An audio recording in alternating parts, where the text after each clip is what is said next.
there can be some effort into not feeling like you look weird or look like a fat zombie. Can I look natural staring into this one eye of my camera, trying to pretend that that big, dark, soulless piece of glass is you?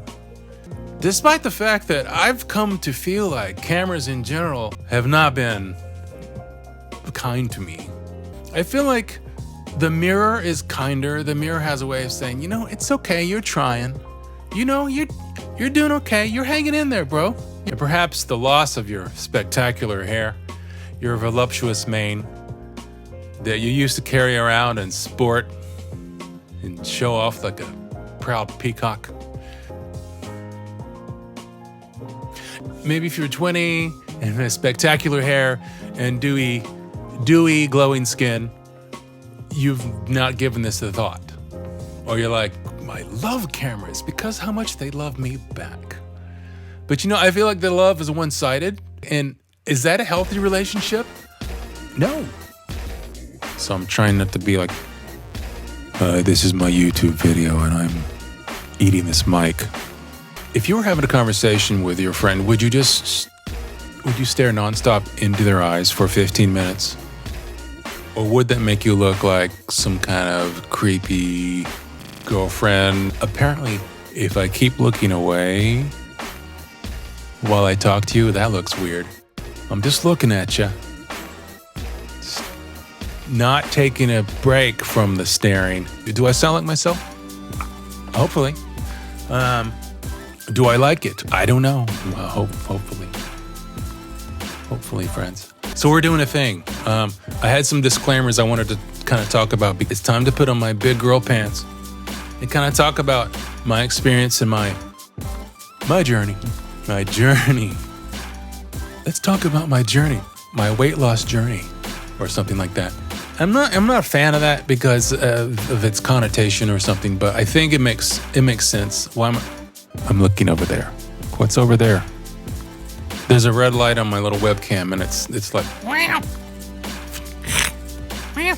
Do you feel safe? I'm not creeping you out.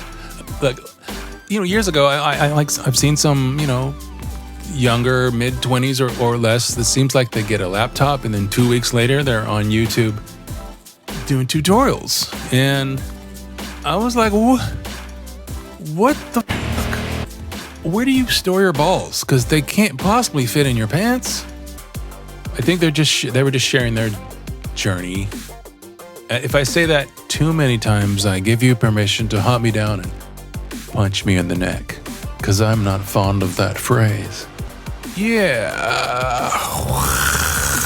If they're just sharing their journey, then I suppose I can do the same. Am I right? While some of my cohorts, they've been doing it long enough, if they've been doing it as long as I have, full time for like 20 years, then some of those guys have started a publishing company. They're like, hey, I'm going to be the dude, and I'll hire guys, and I'll call up guys like Todd, and he'll say, yes, sir. What can I get you, sir? How many? Punch me in the face, sir. Punch me again. And I'll do it for free and hope that I get paid. Man, that was that dark?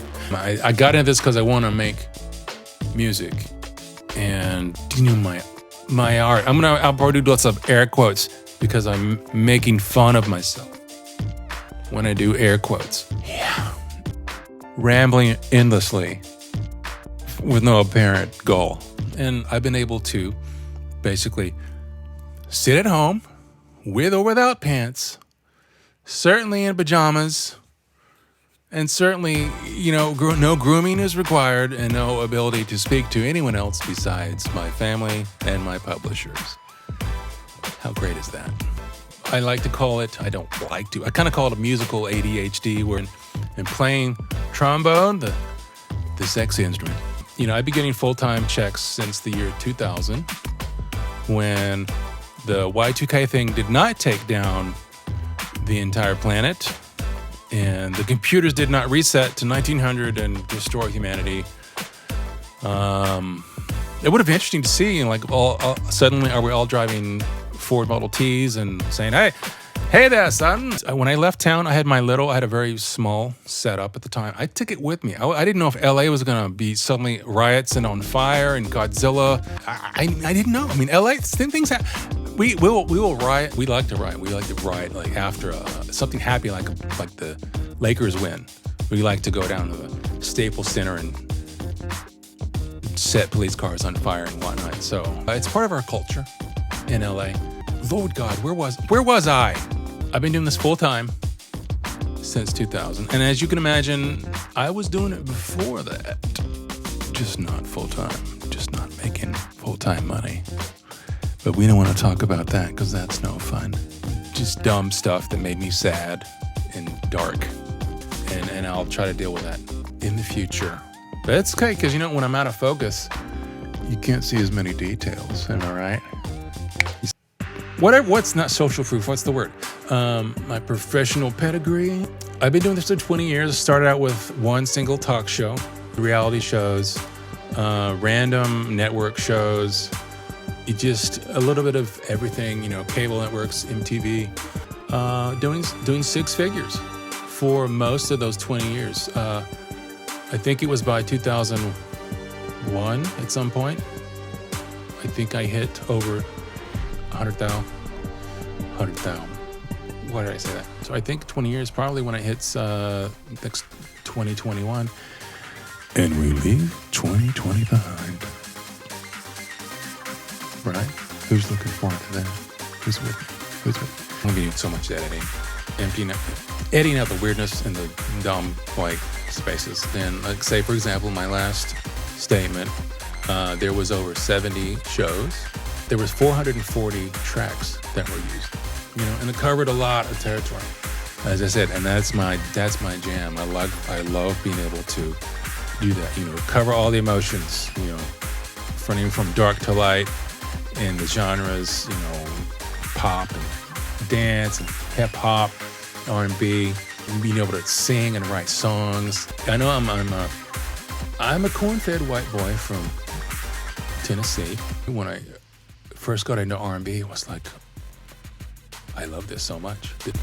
My parents are white, possibly whiter than me. Thank you to the African American community for giving me something to be so excited about. Oh, I love it. At this stage in life, killing two birds with one stone, if I may be violent. I'm sorry that when I said killing, I instantly regretted it. Give back, maybe, if I can say that. Can I say give back without sounding like I have so much to give and you're going to be grateful? From my experience, I feel like the logical thing for me to do that I feel excited about is to offer a course, and talk about my personal experience, what I've done and how I've done it, and my journey. We call it adding value, air quotes. I can share my journey with you. I'm going to talk like that from now on. So you'll think I'm professional. I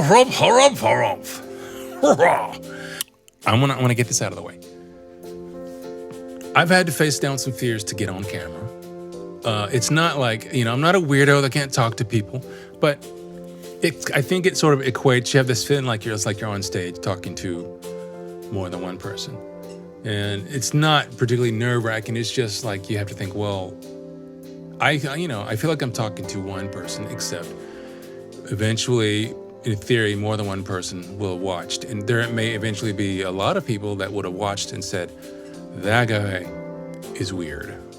I don't like how his glasses make his eyes tiny. Trust me, I don't either. My contact prescription ran out, and I can't really go to the eye doctor. And so, I've got tiny eyes now. They're teeny. Teensy. I'm not 25 anymore. And we're not going to joke about that like, oh, shocker. We're not really going to joke. We know it. You can't have over 20 years full-time doing this and pretend that you're 27, like you were some kind of savant 7-year-old. You're born when you're born. You can't do anything about it. You erupt onto the planet. You shoot out of your mom covered in baby goo, spanked you in my era, held you upside down. That is a terrible way to enter the planet. Next thing you know, you're yanked into the cold light and you're being spanked. You're like, what the fuck? You can't choose when that happens, can you? You can't choose when you're born. You're born when you're born. And there's a pretty good chance for me that was a bit before some of my cohorts. And you're like, okay, so what does that mean? Should I just sit around wishing I was 25 with spectacular hair and dewy, glowy skin? Are we just sad, hollow, and yet fat, balding shells of our best selves, of our true selves? Or are we just in another place on our journey? Do I have to feel like, oh, I need to clamor to be not my age? Honestly, I don't love that whole thing, and I think it's kind of tragic. Does that define me? You know, should that make me say, oh, I can't face the camera, I shouldn't be seen? So, you know, as you can imagine, sure, of course I feel it. Look, here I am on camera. Hopefully I don't look like an old fat zombie, you know, with fat zombie skin and fat zombie fat and fat zombie hair. I just figured if I'm going to do this, I'm just going to be myself. And if people connect with that and they're cool with me doing that and they want to hang out with me and we will talk and we'll have a conversation, great, I love it. If for some reason someone's like, that guy keeps, you know, he talks about age and blah, blah, blah, gross. I only want to listen to people that are 25, 30, yuck. Then, you know, I guess that's cool. Just move on, I guess. The thing is, I also feel like it's sometimes in the composing community, there's sort of a attitude about what are you doing? You know, why aren't you just shut up and make music? And that's what you're supposed to do. Why are you doing something besides that? You know, like you sold out or something. I don't know. There can be a weird thing. You'd be surprised how much trailer music ends up on German cooking shows. Stuff that I intended for a giant big ass movie. I remember I had this touching piece that I had, and it was used under someone talking about you. He was like, you promised me a delicious fresh marmalade, and what I got was just, it's like an orange syrup. And it was my music under it, and like, it's great. I mean, eventually we'll get paid something, but it's, you know, it's not what you imagine. Let me pour my life's work into this so I can support someone showing some false drama about the marmalade. Another reason to do this is, you know, I had the idea, like, it bounced around in your head, and things can have a way of doing that for years. You're like, oh, that'd be cool. You know, you can have an intention or an idea. But I went through some pretty terrible health stuff the last few years. It's been about 3 years, and it was absolute hell. You know, and like life-threatening kind of stuff. And there were surgeries and complications and PICC lines and drains and antibiotics for months. And,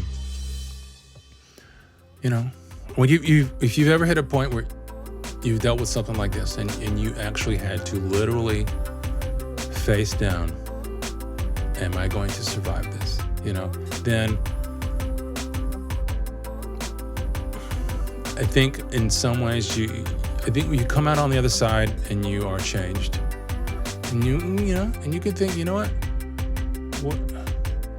what have I got to lose? You know, and that's sort of that. I know people use the term life is too short, but you can really get that feeling. You know, life is too short to play it safe and wonder, well, I can't do that because I'm going to look weird or old. All this being said, fears aside, concerns, and having to get over life-threatening circumstances, I think it's time just to put on my big girl pants and do this. And that's what we're doing. Is that cool? Are you cool with that? Because that's what I'm doing. So, you know, hopefully I can find my people. that are interested in what I'm doing, and hopefully we can have a good time. Still, I'm trying to get around the idea of just staring nonstop and unforgivingly into the camera. I guess that's it, and I'll see you in the next video. I look forward to hanging out with you. All right, cool? All right, bye-bye.